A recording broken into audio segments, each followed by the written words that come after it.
இன்னைக்கு நம்ம ஃபாலோவர் நண்பர் தாமோதரன் வாங்கி கொடுத்த சூப்பர் டிஃபன் தாங்க இது. ஹாய் ஃப்ரெண்ட்ஸ், வணக்கம். நாங்களாம் வந்து சார் லாரி டிரைவராக இருக்கோம். இந்த சேம்பரில் கிட்டத்தட்ட ஒரு 200 லாரி 300 லாரி செங்கல் சூளை லாரி ஓடும். அப்போ மார்னிங் பார்த்தீங்கன்னா 5 தான் சாப்பிடுவோம். அவ்வளோ இதாக இருக்கும். வீட்டில் நம்ம சாப்பிட்ற மாதிரி அருமையாக இருக்கும்.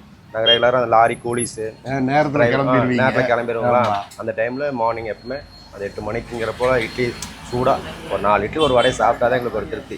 வீட்டு சாப்பாடு மாதிரி வேற லெவலில் இருக்கும். ஆமாங்க, வேற ஒன்றும் கிடையாதுங்க. சுட சுட இட்லி, சட்னி, சாம்பார், உளுந்த வடை, பருப்பு வடை, அவ்வளவுதாங்க. ஆனால் க்ரௌடை பார்த்தீங்களா? இதில் சாப்பிட்டுட்டு அடுத்த இட்லிக்காக வெயிட் பண்ணுறவங்களும் உண்டு, நம்மளை மாதிரி ஆரம்பிக்கவே வெயிட் பண்ணுறவங்களும் உண்டு. கிட்டத்தட்ட 50 வருஷமா இவங்க 2 பேரும் நடத்திட்டு வர்ற கடை தாங்க இது. அவிச்ச இட்லி எடுத்து போட போட ரங்கராஜன் சுட சுட எடுத்து இப்படி கொடுத்தாருன்னா கேட்கவா வேணும். சாம்பார், சட்னி எல்லாமே அருமை. வீட்டில் சாப்பிட்ட மாதிரி இருக்கு. அவர் விற்கிறாரு, நாம வாங்குறோங்கிற ஃபீல் எல்லாம் இல்லவே இல்லை. உரிமையோட சாப்பிட்டுட்டு நாமளே கணக்கு சொல்லி பே பண்ணிட்டு போயிடலாம். முக்கியமான விஷயம் ஜிபே எல்லாம் கிடையாதுங்க, ஒன்லி கேஷுங்க. கோயம்புத்தூர் ஆனகட்டி ரோட்ல கணுவாய் தாண்டி தண்ணீர் பந்தல் ஸ்டாப் கிட்ட வந்தீங்கன்னா இந்த கிரௌட் தெரியும். ரங்கராஜன் இட்லி கடன் கேட்டீங்கனாலே காமிச்சிருவாங்க. ட்ரை பண்ணி பாருங்க, செம்மையா இருக்கும்.